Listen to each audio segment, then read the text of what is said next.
Nancy Drew, issue number 1 by Dynamite Comics. Now, I know what you guys are thinking. Pirate, what the hell are you doing reading Nancy Drew? Uh, Most people who have seen most of my videos will know that I usually, this channel usually tends to be a lot more positive and a lot more, what's the word I'm looking for? I'm a lot more, I don't tear into comics all that much. Like this is more of like me. Like I usually review like comics that I've enjoyed, and then I share it with you guys. I point out. I mean, obviously, I don't gush over everything. If something is bad, I point it out. And if a comic is really terrible, then I will tear it to shreds. But I go out of my way to actually get comics that I think I'm going to really enjoy, rather than getting comics that I'm just buying just so I can rip into it. But I had to for this. Oh my god, this is comic. So I'm hoping by the time I'm doing this review right now, it's Wednesday. I literally just got back from the comic book store. I am hoping that by the time I post this up on Friday, that nobody has done a review on this, because I would like to be the first. I'm hoping that this comic kind of stays a little bit low key, but we'll see. But this comic checks off everything on the SJW lists. Everything. Like, if there was a Nancy Drew SJW bingo, like Diversity in Comics did for Mags, everything would be checked off on this. It's that bad. Oh, all right. Let's just get right into this. So we start off. We have tween visuals, basically, like something that you see out of I don't know, out of like a tween cartoon. If they even did tween cartoons anymore, and they really don't. Everything's like pretty much live action or CGI nowadays. It kind of sucks. I miss old, hand drawn style. But yeah. So we get, of course, you gotta have Taylor Swift pop reference. We get Nancy Drew climbing on a rope. It seems like, oh my god, like, what's she doing? Is she climbing like the side of a building or maybe a cliff or something? Like, what's going on? Wah wah. No, she's climbing down from a treehouse and she's carrying a goat. Yeah. So okay. So I didn't show the panel, but the rope snaps and Nancy Drew and the goats fall into a pond, and she gets all drenched, and the goat's laughing at her. Basically, we get an LOL moment, and then we get another LOL moment where she's riding with the goat on a Vespa or whatever the hell those things are called. Oh, look at this kid! Oh my god, there's a goat riding on a moped. Isn't that funny? Isn't that funny, kids? Isn't that so random? A goat, and he look at that. He has a little helmet. Even though he's a goat and he has horns, that helmet fits him perfectly. And even the goggles, and look at that, he has a little suit on. Isn't this just hilarious?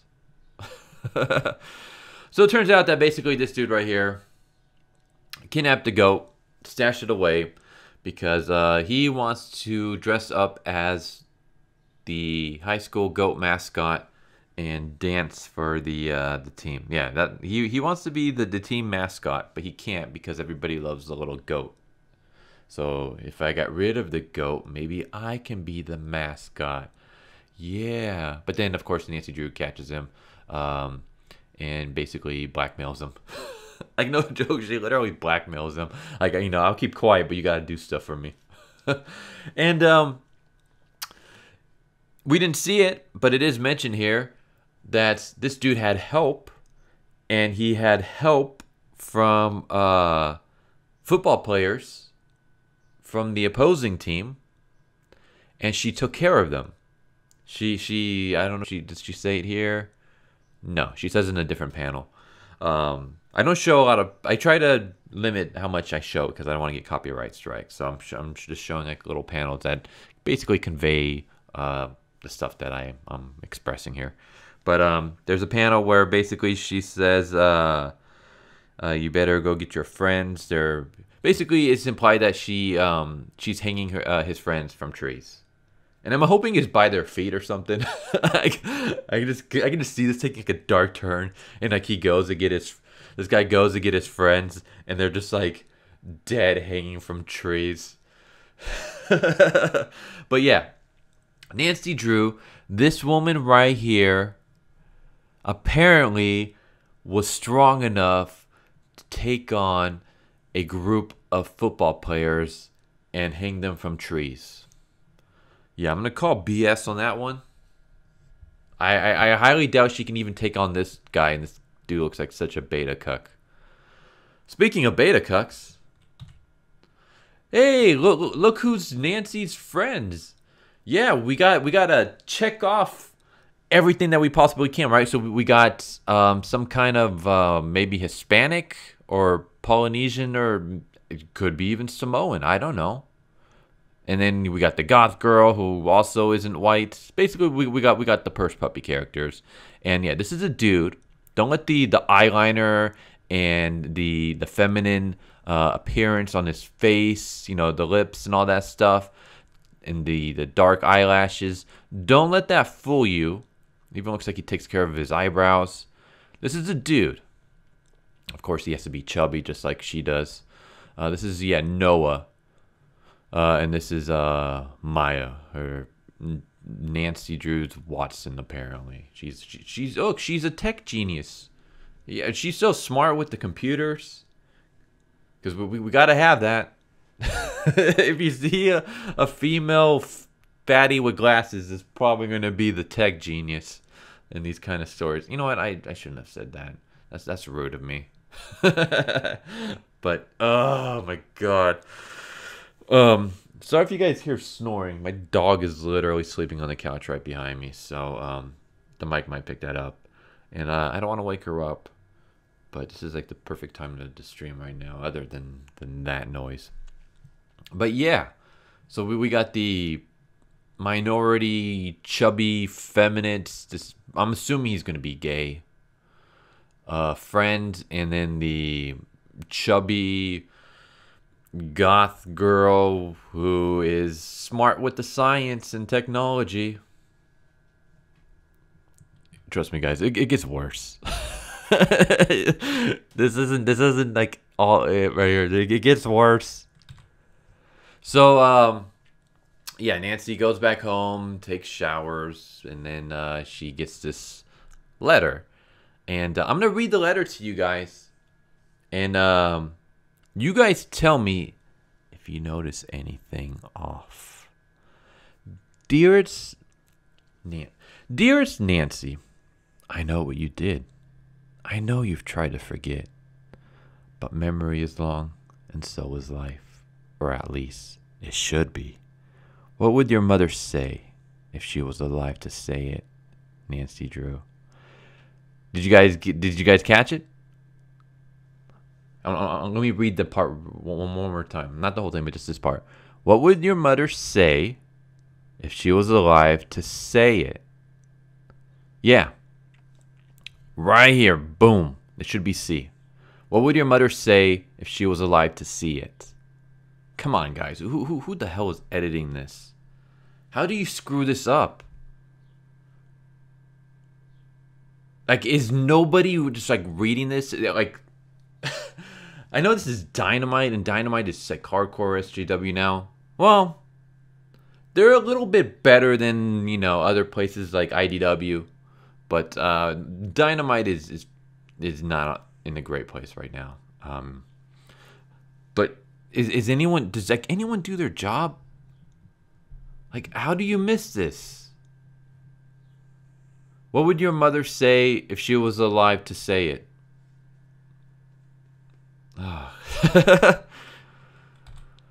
So yeah, okay.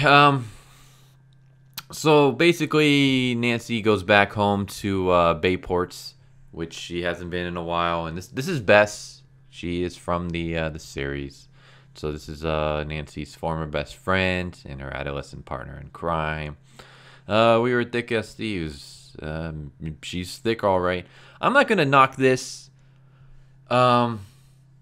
because the, I mean, Bess isn't fat, but Bess is a little plump, and it is kind of like a running gag that Nancy points out the food that Bess eats, and that Bess can never stick to a diet. So this is fine, but let's jump to the next thing. Yeah, this is George. This is what they did to George. George is also from the comics. George is gay. Who saw that coming? Who saw it coming that we take a character who is known to be straight and we just make them gay because why not? You know, we got to have that gay checked off. And well, look at that. Her girlfriend is a black character, is a minority. So we got that too. And of course we got the mental health haircuts. Yeah, this is what they did to George. Here's George. That's George originally. George is supposed to be she's like an athletic tomboy. This is George. There's another image of George. George is cute. You know, she's pretty good looking. I would date someone who looks like this, no problem. Hell yeah, in a heartbeat. This is George after being infected with the SJW. This is George right here. Also, let's just read this. This is straight from the Wikipedia page. She has short, dark brown hair and brown eyes. She's a tomboy, athletic, techie, and is not easily scared. Her boyfriend is first a friend of Ned Nickerson's named Buck Rodman, and later dates Bert Eddleton. As far as I can see, yeah. So this is a girl. So yeah, they just turned George into a lesbian and hooked her up with the. Is this going to be another Purse Puppy character? You know what? Before anyone gets on my case, I don't care about. I gotta stress this just in case. I mean, most of you guys watching this are like really cool people, and you guys know like if I'm poking fun at certain things or pointing things out, I'm not necessarily attacking it. I have no problems with homosexuality whatsoever. My whole belief is this: as long as you're not hurting anybody, as long as you're not breaking any laws, and as long as you're not pushing it on me or anybody else, I honestly don't care what you do with your life. I don't care who you date. I don't care what your religion is if you have one. I don't care what you want to identify as. Like, I don't care what your politics are. I don't care about any of this stuff as long as you're not hurting anybody. You're not breaking any laws. You're not shoving it onto me or anybody else. You guys, you stick with those three and you can do whatever the hell you want and I don't care. I gotta point out just the fact that they're taking characters and they're turning it to fit some kind of agenda. So, yeah. So George goes from a cute tomboy to this. And she goes from straight and having a somewhat, seems like, regular dating life to being gay. I just had to point that out. But yeah, like I said, don't give a shit about any of that stuff. I mean, one of my favorite characters of all time is John Constantine, who's like bisexual, and usually it seems like he has a preference for guys over girls. So, but I freaking love him. So I got no problem with that. I don't know. I feel like I have to stress that just because. So they go somewhere. I think either Bess's room or George's room. I think it's Bess's room. And yeah, basically them two kind of get into an argument somewhat. Like, she's like, well, why are you back? You wouldn't have just come here for no reason. And Nancy finally caves in and, says, we got to go into like the cave because I got this letter, and I got to figure out what's going on. So let's go back to where our first mission was, I guess. So yeah, and then we meet the Hardy Boys. Yeah, what did they do to you, Hardy Boys? I mean, the Hardy Boys in South Park are more manly than these dudes. But yeah, here's another thing. Okay, almost childhood paramour. I can never pronounce this word for the life of me. For anyone who doesn't know, English is actually my second language, and I learned it from two people who themselves learned it as a second language. So my pronunciations on certain words aren't usually the best at times, but I try my best. But yeah, basically she kind of had a bit of a crush on both of them. But the less said about that, the better. Yeah, because how much you want to bet there's gonna be there's gonna be no dude in her life. I'm not saying that they're gonna make her gay, but they're gonna leave it open ended so that if you want to make her gay, she could be gay. There's gonna be a lot of undertones, I think. I don't think they're gonna make her fancy any guy. That's my guess, anyways. So yeah. Well, I don't have the panel, but we see him actually flirting with Bess. Yeah.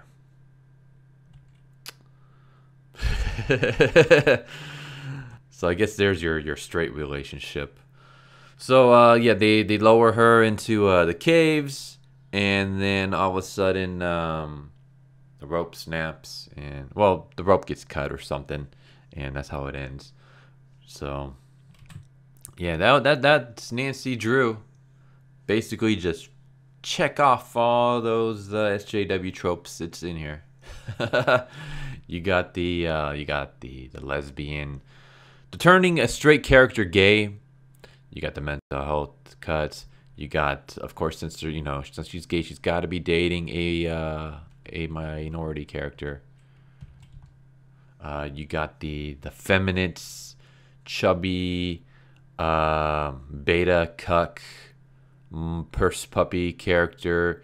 You got the goth, super smart with the science and technology.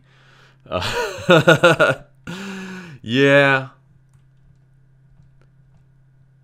You got she, at least she's not going around punching dudes. Well, I mean, she did hang a bunch of this dude's friends from trees, but we don't ever see that. We just see her mention it. So maybe she one punched them off camera. I don't know. Off panel, I should say, not off camera. Off panel. But yeah, I don't know. There's also just the fact that there's like no manly dudes in this comic whatsoever. Like, these dudes come across very I mean, he's supposed to be the athletic one, but he doesn't really come across athletic. And then of course you got the smart one, who's definitely not manly at all. I'm not saying that smart isn't manly. I'm just saying he doesn't come across it in any way in this. And then you got this guy who basically gets he just gets ripped apart by Nancy and blackmailed. So yeah, there no manly guys in this whatsoever. Like I said, crosses off all the SJW check marks. Nancy Drew. I will say this in the positive. She's not as terrible personality-wise as she could be, but that could obviously change. But she doesn't come across like she has mental health issues yet, I guess. I mean, hanging dudes from trees and then blackmailing people isn't like the most sanest of things, but that's kind of the worst. Like, it's not, she doesn't have like the 100-yard stare and all that other stuff that you see in a lot of other SJW comics. But yeah, that's Nancy Drew. Just infected with the SJWism. Yep. So if you guys enjoyed this video, I don't know, you guys tell me what you think. Hopefully this review gets put out before anyone else gets to it first. So, but if not, yeah. What do you guys think? What do you guys think of this video? If you guys haven't already, please, if you guys like the video, please subscribe if you haven't already. Hit the bell for notification. Leave a like. Leave a comment. Just please like share the video, share the channel. I'm trying to get it to grow. I'm close to almost 360 subs at this point in time, and I like to 260 subs. I'd like to get to 300 by the end of the year. And I know like a lot of people's like, really, just 300? It's like, I mean, obviously I would like to get more. I would like to get to the point where I can get to at least 1,000 at some point, so I can do like, is it 1,000 where you can do streams with the I don't know. You got to get to like 1,000. I think 1,000 is before you can get monetized. I would like to get to that point because yeah, my videos are no longer monetized anymore, which kind of sucks. I mean, it's not like I was making anything off of it anyways, but any little thing helps. But speaking of, I got a PayPal and I got a Patreon. If you guys feel like donating, but you guys don't. Like I said, like I really just want to help. If you guys can help me grow this channel, that would be more than enough. Like that would be just amazing. But yeah, hope you guys enjoyed this video. What do you guys think? Here's the thing. I tried to make this wow, my voice is kind of broke a little bit right there. I tried to make this channel more positive. Like nothing against whatsoever. Like don't take this as an attack against like, you know, people like Yellow Flash or Diversity in Comics or Umbrella Guy or Just Some Guy or Mim Headroom or any of those guys, because those guys are awesome. I watch them all the time. I really do think that there's a need for those kind of channels that's pointing out all the BS that's going on both in comics and outside of comics, but you know, like both like within the actual issues and then, you know, behind the scenes stuff. I really don't want to be one of those guys, just because one, I don't want all that negativity, and two, I think those guys have way more knowledge and are way better at covering than I ever could, because I'm kind of coming back into comics. Like I came back into comics last May, so I'm still I guess, yeah, I don't have the most knowledge on like on pros or, you know, certain characters and their previous stories and all that stuff. So I kind of want this to be more positive, more of a channel where, like, you know, I review comics that I've enjoyed and shared it with you guys. You know, do maybe like more like independent stuff that maybe people haven't heard. Basically, they can cover all the bullshit that's going on. And then I see a lot of times in their comments, like people are like, you know, like looking for good stuff. And I'm hoping that maybe that can be my channel. I can be the channel where it's like, you know, if you're looking for some good comics, you can come here, watch my videos, and then, you know, you can see like, oh, you know what, this video, right? You know, this comic looks pretty interesting. You know, I'm gonna go pick it up. That's kind of what I'm hoping to be. But if you guys want to see more stuff like this, I can do this every once in a while. Obviously, I'm not gonna do stuff like, you know, like this full blown. I'm not gonna just go out and just pick up a bunch of crap SJW comics and just, you know, rant and rave and roast and all that stuff. But if you guys want to see like the occasional reviews like this, let me know and I will gladly do it. Just yeah, I am open to any criticism as long as it's constructive. I mean, don't just say, hey, you know, you suck, or, you know, get better or whatever. Like if you guys have any constructive criticisms or compliments or just like anything like that, just things that can make the channel better, or things that you guys want to see, or if I made a mistake in a character and you guys just want to point it out to me, or just anything in general, please let me know. I will gladly love to hear any kind of feedback from you guys. So yeah, that's Nancy Drew. That's Dynamite's version of Nancy Drew. That's the SJW version of Nancy Drew. Part of me kind of wants to stick with this just to see how bad it can get, but I don't know. But yeah, hope you guys enjoyed this video, and I will see you guys next time. Later.